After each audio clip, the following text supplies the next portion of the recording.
fantástica sala de cine hoy para todos, no solamente calafateños, sino, como dijo Alicia, para todos los santacruceños realmente. Algunas cosas de lo que dijo Javi. Aerolíneas Argentinas. Este latiguillo que están todo el día del déficit de Aerolíneas Argentinas, déficit que fue reducido, por cierto. Pero en el balance de Aerolíneas, Argentinas que aún da déficit, no se cuentan las ganancias de los balances de los hoteles, de los restaurantes, de las pistas de esquí, de las cataratas, de los hoteles. A ver, ¿por qué no sumamos todos los balances de las cadenas de hoteles, de los restaurantes, de los transfers, de los micros, del transporte, de todo lo que se gana? Por favor, qué mirada tan corta.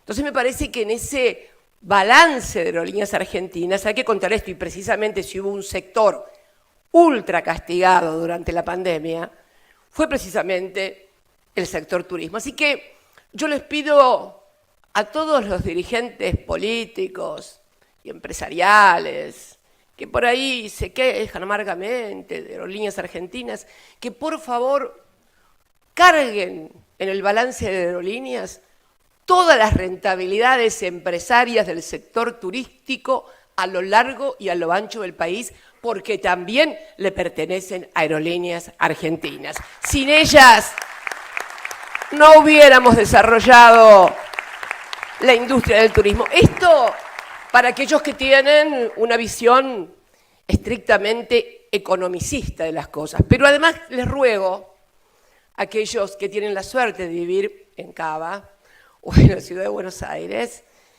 que hay otras localidades del interior que no tienen atracciones turísticas, que no tienen las cataratas, que no está el glaciar, que no está Bariloche, pero que hay argentinos y argentinas que necesitan viajar, cuyos destinos no son rentables, y si no va Aerolíneas, no va nadie. Que este es el rol del Estado, porque si el Estado tuviera solamente una concepción darwinista de que solamente va a donde hay rentabilidad, ¿qué hacemos con los millones de argentinos y argentinas en destinos remotos en donde no hay rentabilidad económica, pero hay sí rentabilidad social y humana? Un concepto que hay que hacerles recordar a algunos y algunas. Y también me quedé con el previaje de Javier, una excelente política del Gobierno Nacional como respuesta para afrontar la devastación que sufrió el sector turístico después de más de un año de parálisis absoluta. Y yo quiero detenerme un poco porque no conozco empresario, no conozco inversionista que no reconozca en el previaje una excelente decisión del gobierno. Y por ahí uno se encuentra con algún empresario que le dice, no, porque el déficit fiscal o la emisión, pero el previaje está buenísimo. Bueno, hola, ¿qué tal? Hola, ¿qué tal? No compremos más cosas etiquetadas y enlatadas. El previaje, en términos fiscales, es una política de expansión. El Estado va, o sea, en términos fiscales es de expansión.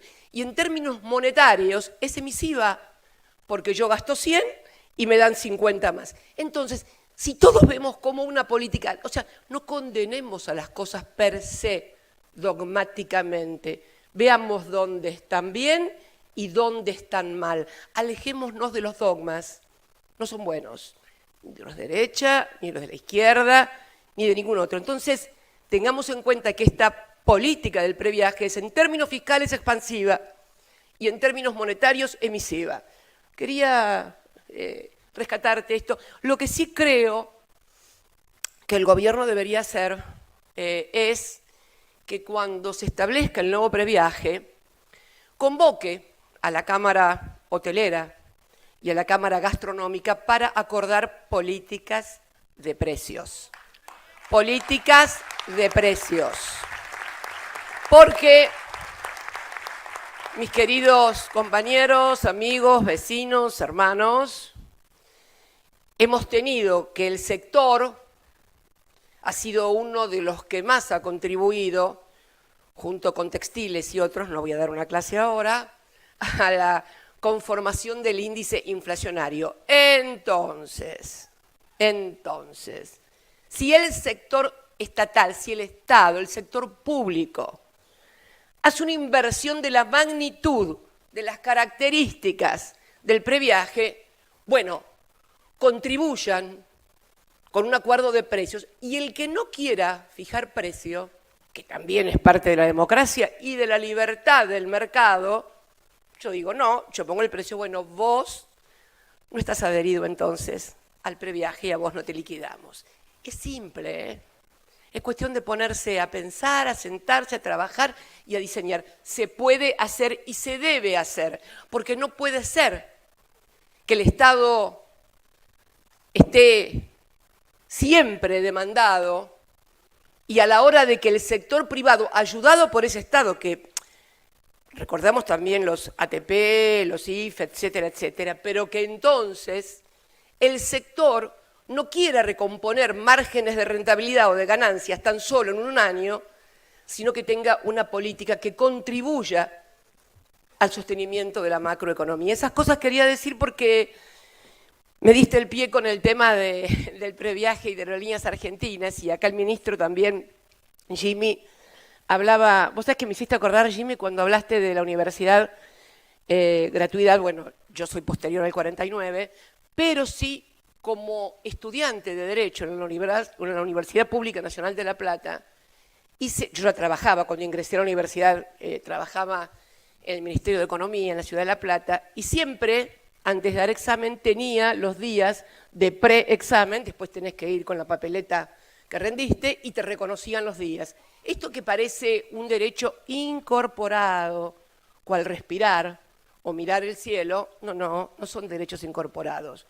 Son conquistas, y son políticas, y son miradas acerca de cómo debe desarrollarse el Estado. Bueno, nada, quería hacer esta introducción. Estamos muy contentos con el tema de la universidad, que como bien dice Javier, es para el Calafate algo muy importante. Pero yo no quería, y aprovechando que está esta mujercita acá, Alicia Kirchner, tocar un tema que he venido tocando con frecuencia en mis últimas intervenciones. Ustedes saben que esta señora, antes de ser gobernadora de la provincia de Santa Cruz, fue ministra de Desarrollo Social.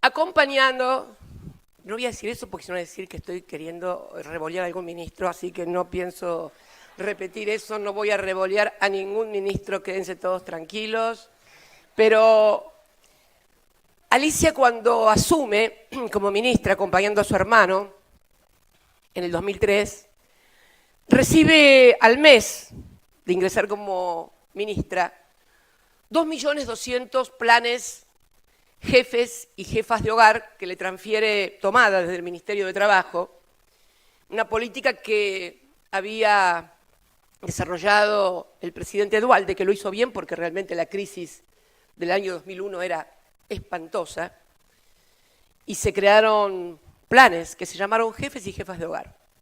Esta mujer las recibió. Y a partir de ahí se comenzó a desarrollar una política, obviamente no solo en desarrollo social. Está claro que las políticas sociales en materia de planes de trabajo no se solucionan en el Ministerio de Desarrollo Social. Se resuelven en el Ministerio de Economía, pero mientras el Ministerio de Economía resuelve lo macroeconómico para volver a brindar oportunidades de trabajo reales, de empleo registrado a todos los hombres y mujeres del país, hay también paralelamente a esa tarea macro de la economía, la tarea de ir desde el desarrollo social acomodando a ese universo de hombres y mujeres que por distintas circunstancias quedaron fuera del mundo productivo y del sector de trabajo, acomodándolos a través de políticas que los vayan empoderando para que cuando la economía vaya creciendo y generando oportunidades, tengan ellos los instrumentos y las manos para poder ser absorbidos por esa economía real, por esa economía formal. Y así fue que al año 2015, cuando entregamos el gobierno de aquellos 2.200.000 planes, apenas quedaba un 10%, que además se había desarrollado en dos programas de gobierno, de políticas sociales que comenzaron en el 2009 y se prolongaron hasta el 2015, que eran dos formidables programas, Argentina Trabaja y Ellas Hacen.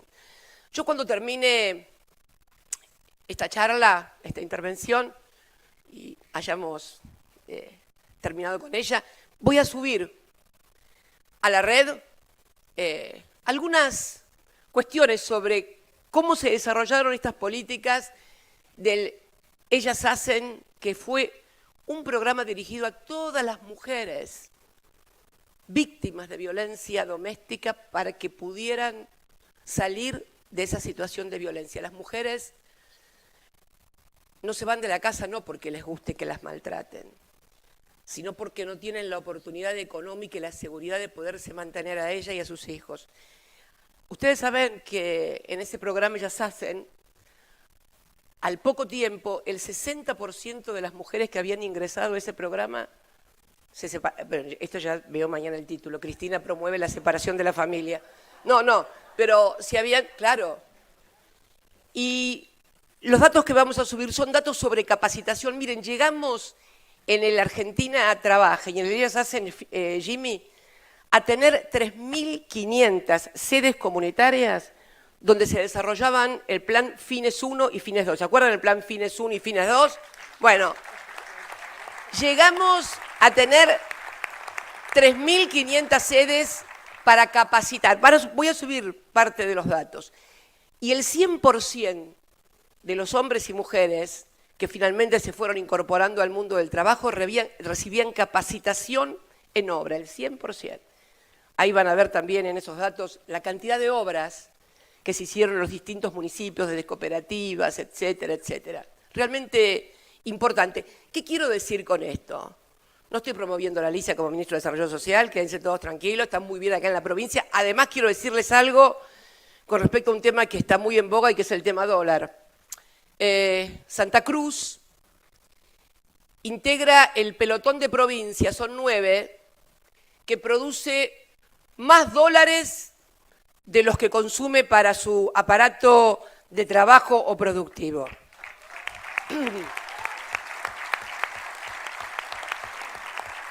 Hay nueve provincias argentinas que producen más dólares.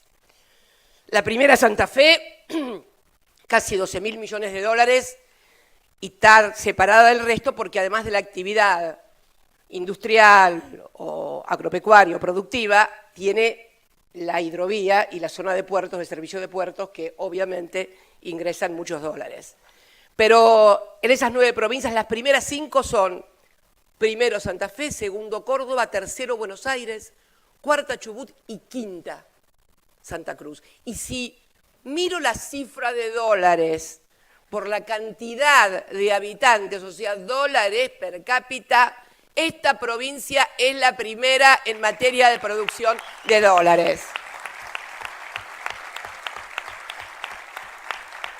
Quiero decir además también, cuando esta señora llegó al gobierno, éramos los últimos productores de oro y plata. Hoy Santa Cruz es la primera provincia en producción de plata y oro de la República Argentina. Se explica también parte de los dólares que producen. Bueno, y vos, que estabas tanto con Cava, que no es nada contra los hombres y mujeres que viven en Ciudad de Buenos Aires, por favor, pero yo dije que la primera era Santa Fe con 12.000 millones de dólares. Averigüen quién es la que más gasta dólares y no produce dólares. A ver, ¿quién?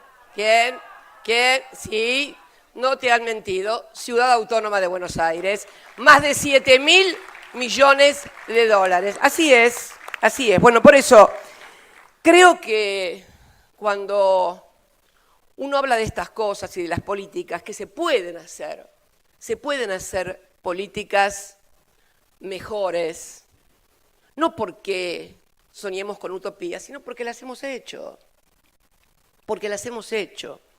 Y por eso es importante que en la Argentina dejemos de discutir a las personas y comencemos a discutir las políticas. ¿Por qué digo esto? Y bueno, porque en este episodio que hemos vivido, donde el pasado día sábado nos enteramos de la intempestiva renuncia del ministro de Economía, que, y esto lo digo por Cristina Fernández de Kirchner, no se lo cargo a nadie, ustedes saben que cuando yo hablo por mí, no, así como tampoco permito que nadie hable por mí, yo hablo por mí. Y creo que fue un inmenso acto de irresponsabilidad política, lo digo sinceramente. ¿Y por qué? Porque, a ver, yo todos los espacios, los lugares institucionales que he ocupado en toda mi vida ha sido a través del voto popular. Eso me ha generado a mí personalmente una idea de la responsabilidad política, que no es la que me recitan por ahí, sino la que yo siento frente a aquellos que confían en uno y le otorgan en esa sagrada ceremonia del voto democrático: confío en vos, te voy a votar. Esto, además de llenarnos de orgullo, de representatividad, también nos debe generar una inmensa noción de responsabilidad. Tenemos que tener responsabilidad política ante nuestra sociedad, y creo que fue un acto de irresponsabilidad política. Creo también que fue un acto de desestabilización, en cierta manera, institucional, porque, a ver, el mundo cómo está, el país cómo está, el dólar cómo está. Hacerlo enterar al presidente de una renuncia por Twitter, nada más ni nada menos que del ministro de Economía, no me parece bien. Pero no me parece bien a mí, no me parece bien ni tampoco sino por la sociedad en su conjunto. Y finalmente, también debo decirlo, me parece un gesto de inmensa ingratitud personal hacia el propio presidente. Ustedes saben, no lo voy a negar ni ocultar, porque yo no oculto nada, las diferencias que puedo tener con el presidente en cuanto a políticas o funcionarios, pero este presidente había bancado a ese ministro de Economía como a nadie, enfrentándose inclusive con sus propias fuerzas de la coalición. ¿Se merecía realmente eso? Yo no hago una distinción eso entre buenos funcionarios y malas personas. Yo creo que fue un inmenso gesto de ingratitud personal hacia el propio presidente. Y debo decirlo porque creo que los argentinos tenemos que comenzar a hablar claro entre nosotros. Y yo me acuerdo que cuando fueron las diferencias que mantuvimos por las condiciones en las cuales se acordó con el Fondo Monetario Internacional, todo el arco político de la oposición, todo el periodismo en general, todo el establishment económico salió a hablar de la racionalidad del ministro de Economía. ¿Y quién era la irracional? Y me acuerdo que era esto, ¿no?, el caballito de batalla, que ahora, preguntándome, mirando el tiempo de lo que pasó, creo que más que apoyar lo que hacía el ministro, la cuestión era medio enfrentarnos a los que no estábamos de acuerdo con eso, por esto que acabo de decir, esta cosa de no discutir políticas en la Argentina, sino discutir personas. Hace años que estamos discutiendo personas y no políticas. Y si es difícil ponerse de acuerdo en las políticas, yo les diría que es casi imposible si situamos la discusión en el término de las personas. Miren, por eso me gustó mucho la intervención que tuvo ayer el ministro Guado de Pedro, lo invitaron de una central de empresarios, ISIP creo que se llama, y allí fue Guado, ministro del Interior, y llevó un ejemplo de esto que estoy diciendo, esto no de discutir personas sino políticas. Acá tengo en mis manos un interesantísimo trabajo que es la versión preliminar que produjo la Unión Industrial Argentina. Es una propuesta para un desarrollo productivo, federal, sustentable e inclusivo. Lo llamaron Libro Blanco, que entregaron una versión preliminar, como les acabo de decir, el 24 de mayo de este año, del 2022. UIA, propuesta para un desarrollo productivo, etcétera. Bueno, un trabajo interesante.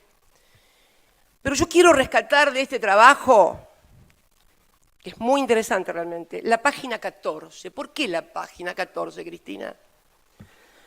Porque en la página 14 de esta propuesta de la UIA están las metas que se fija la propuesta, el proyecto, para los próximos 4 años. Son 4 metas, 4. Meta en producción industrial, meta en empleo industrial, meta en empresas industriales, meta en exportaciones industriales y meta en inversión. Y bien, establece un 27%, distintos aumentos, en la primera el 27%, en la 24%. En meta en producción industrial, un aumento del 27%. ¿Para llegar a dónde? Al máximo que tuvimos, ¿en qué año fue el máximo en toda la serie de la meta en producción industrial? 2011. En el 2011, esto no lo digo yo, no lo dice la Cámpora, no lo dice Axel Kicillof, no, esto lo dice la UIA. La UIA. El máximo y la meta en producción industrial, año 2011. La meta en empleo industrial, el máximo en 2012. Tenemos que crecer un 24% más para llegar al 2012. En empresas industriales, el máximo fue en el 2008. Esto es curioso porque el 2008 fue el año de la crisis global, después de la caída de Lehman Brothers y de Fannie Mae, y ahí tuvimos el máximo de empresas industriales, 2008. El máximo de exportaciones industriales, que es muy importante la exportación industrial. ¿Por qué? Porque es valor agregado. Frente a la reprimarización de las exportaciones, que siempre presupone que cae empleo, el tope en materia de exportaciones industriales la tuvimos, ¿cuándo es? En el 2011 también, en materia de exportaciones industriales. Y finalmente, meta en inversión, o sea, lo que se invierte en la industria. La meta a seguir es en el año 2013. Esto es un trabajo de la UIA.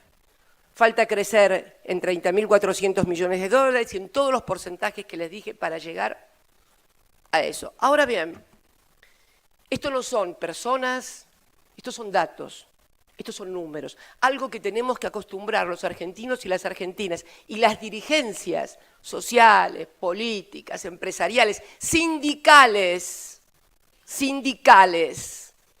a no hablar de acuerdo a la cara que más me gusta o que más me conviene, sino a números concretos. Por eso creo que es muy importante que los argentinos, y lo dije el sábado pasado, acordemos sobre determinadas cuestiones. Hoy leía un artículo donde alguien recordaba, yo me había olvidado ya, que la primera vez que mencioné la economía bimonetaria fue en el año 2017. esa economía bimonetaria que une a todas las crisis de la Argentina, la escasez de dólares, la corrida cambiaria, las devaluaciones y las inflaciones. Están todas histérica, me ayudó Néstor, e históricamente unidas. Ahora les voy a demostrar por qué esto de la histeria. Pero en el año 2017 mencioné por primera vez la economía bimonetaria. ¿Saben cuál fue esa oportunidad? Yo recién asumía como senadora por Unidad Ciudadana de la provincia de Buenos Aires. Y teníamos que discutir en el Senado el presupuesto que se había aprobado en la Cámara de Diputados. Fue un 27 de diciembre, me acuerdo como si fuera hoy, porque al otro día, bueno, aprobamos ese presupuesto, nosotros no lo votamos, pero el presupuesto salió aprobado, y hablé de la economía bimonetaria, de la inflación. Todavía la Argentina parecía que estaba todo bien. Al otro día, el 28 de diciembre, se produce aquella famosa conferencia de prensa entre el presidente del Banco Central, ¿se acuerdan?, el ministro de Economía y otros funcionarios, y bueno, y todo termina allá a mediados del 18 en el Fondo Monetario Internacional. Esa fue la primera vez que hablé de la economía bimonetaria. Pero seguí hablando, porque había observado lo que había pasado durante nuestros 3 gobiernos, más la experiencia anterior, fallida de la Alianza en el 2001, la de Alfonsín, la del estallido de la convertibilidad. Y yo traje hoy un gráfico, no sé si se va a ver. ¿Dónde están las cámaras? Yo ni veo la cámara, ¿dónde está? Ahí está. Miren, esta es una cámara, este es un gráfico de lo que fueron las corridas. ¿Qué es una corrida cambiaria? Una corrida cambiaria es cuando te apuestan para que o devalúes, y si no devalúas, te ponen la brecha. ¿Qué es la brecha? Eso que ustedes los atormentan todos los días en la televisión. ¿A cuánto está el dólar blue? ¿A cuánto está el contado con liqui? ¿A cuánto está el contado MEP? Eso es que uno se agarra y tiembla porque no sabe qué le van a decir. Bueno, eso es la brecha. Cuando no pueden obligarte a devaluar, te provocan la brecha. Yo hice, y es notable ver toda la serie desde el año 2003 al año, ahora 2022, cómo se producen. Lo verde es la formación de activos en el exterior, o sea, dólares que se van afuera del país y obviamente se sustraen a la economía. Ahí está. Lo azul es la brecha. Esto que les dije recién, que el dólar blue subió, que el contado con liqui subió, que esto subió, que se va todo al demonio, que pin, que pum, que pan. Y las cosas grises estas son las corridas. Si uno mira completo la serie, observa que hubo formación de activos en nuestro gobierno, que la formación de activos, en mi primer gobierno, fundamentalmente, hasta la regulación cambiaria. Esto es importante, porque lo celestito es el tema de la brecha, que se produce siempre cuando hay regulación cambiaria. ¿Qué es esto? Que no se los deja acceder libremente a los dólares que se les da la gana en el mercado único y libre de cambios. Entonces, miren cómo es la serie. Mientras vos no tenés cerrado el mercado único de cambios o regulado, forman activos en el exterior. Cuando en el 2012 comenzamos a regular cambiariamente, salta la brecha. Y acá con Macri no hay brecha, pero hay formación de activos en el exterior a límites insospechados.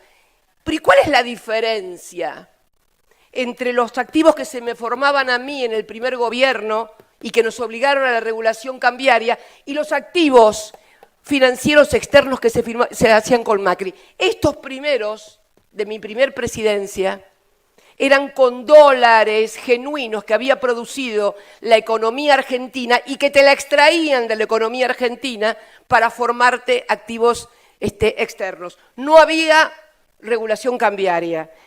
¿Cuál es la terrible tragedia de esta formación de activos en el exterior durante el gobierno de Macri?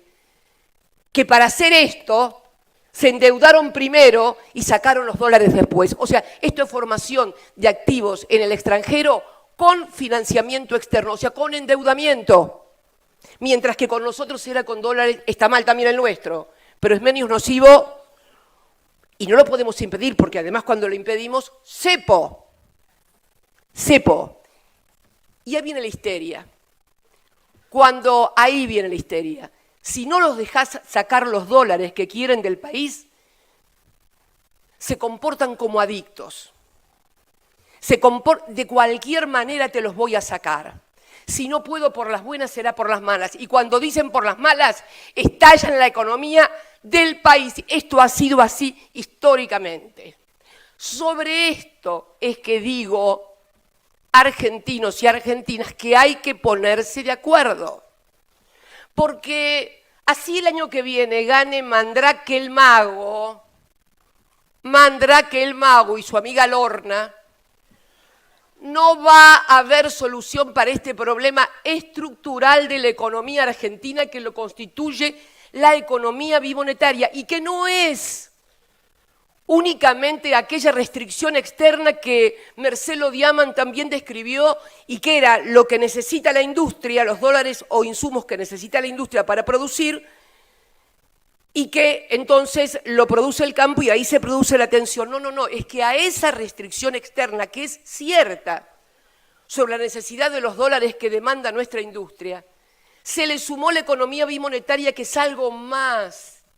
Son los argentinos decidiendo que quieren tener dólares para ahorrar o que necesitan dólares para comprar un inmueble o un departamento porque no lo consiguen en pesos, sino en dólares. Si no abordamos esto, no hay solución. Créanme que lo digo, porque lo observé claramente durante el gobierno de Macri también, porque, a ver, si el problema era el intervencionismo y el dirigismo kirchnerista de los 12 años y medio, cuéntenme qué pasó en los 4 años donde eliminaron los derechos de exportación del agro, donde se eliminó la regulación de la cuenta capital y los capitales entraban y salían libremente, donde se le concedió al sector privado todas y cada una de las demandas que planteaban.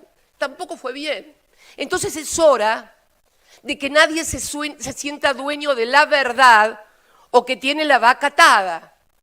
Y sobre esto también quiero decir algo que hoy leí en el diario, porque parece que cuando uno dice estas cosas, está, no sé, diciendo o criticando. No, miren, ¿ustedes se acuerdan lo que pasó? Acá lo veo al presidente de YPF. ¿Vos te acordás, Pablito, lo que pasó el día de YPF? ¿No? Cuando recordamos los 100 años de YPF. Bueno, pasó que yo dije que ¿por qué le dieron 200 millones de dólares a los que tenían que comprar los caños? Que casualmente hoy, y permítanme la digresión, hoy se acaba de abrir la licitación del gasoducto Néstor Kirchner. Hoy.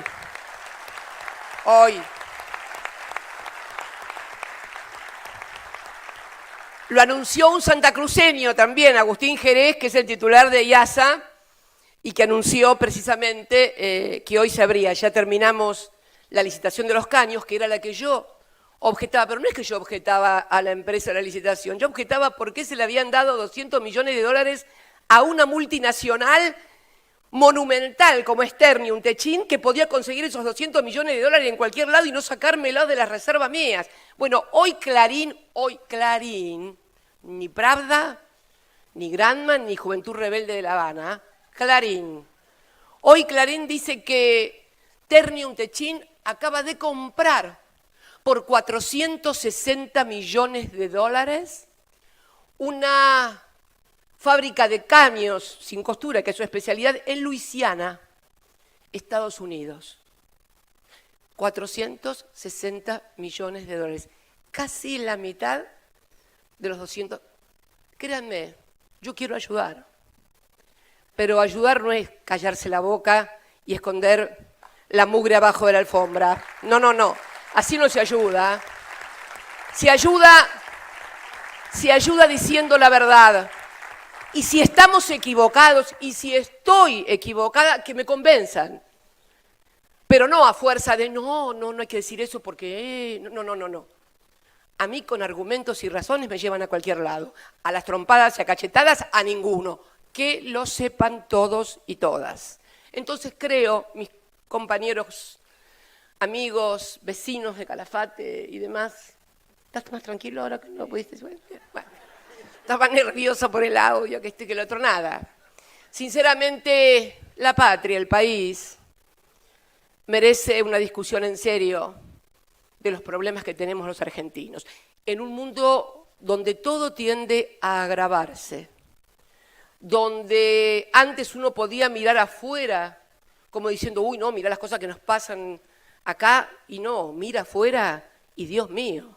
Es como que cuando uno abre la puerta, acá y nieva mucho, que la cerrás de vuelta porque entra nieve. Bueno, yo siento esa sensación que sentíamos acá en Santa Cruz cuando nevaba o había viento, que abrías la puerta y la cerrabas enseguida porque si no se te iba el calor de la casa o entraba dentro ese frío. Esta es la sensación que yo siento hoy como argentina con el mundo. Siento que abro la puerta para mirar lo que pasa afuera y siento por momentos la necesidad de cerrarla porque siento como que está muy feo afuera. Y como está muy feo afuera, yo le pido a todos y a todas que hagamos, más allá de las ideas que le pido, que a nadie le pide, ni yo voy a renunciar a mis ideas, a mi historia, a lo que creo, y tampoco le voy a pedir a nadie que renuncie a la de ellos. Pero tenemos que encontrar un punto de coincidencia común, porque si no, no va a haber Argentina para nadie. Y creo que esto es lo que quienes tenemos, por lo menos la convicción y la responsabilidad política de haber militado de muy jóvenes, haber pasado momentos muy difíciles por la política. Porque hoy la política parece un lugar tranquilo y agradable. Pero cuando yo era joven, la política era un lugar peligroso, inhóspito, donde desaparecieron como un agujero negro miles de argentinos y argentinas. No se confundan, la política no es eso que le quieren hacer creer a los argentinos, donde todo el mundo vive la fresca viruta. No, no es así. Por lo menos los que abrazamos una causa popular y nacional, siempre hemos tenido muchos problemas por eso. Así que, sin rencores, pero con muchas ideas y fundamentalmente con mucha esperanza de que podamos hacerlo, es que debemos autoconvocarnos, no como se autoconvocan otros para violencia, sino autoconvocarnos para la construcción de una Argentina en paz que presupone, además, una Argentina también con paz social. Muchas gracias a todos y a todas y bueno, como siempre, los quiero mucho a todos y a todas.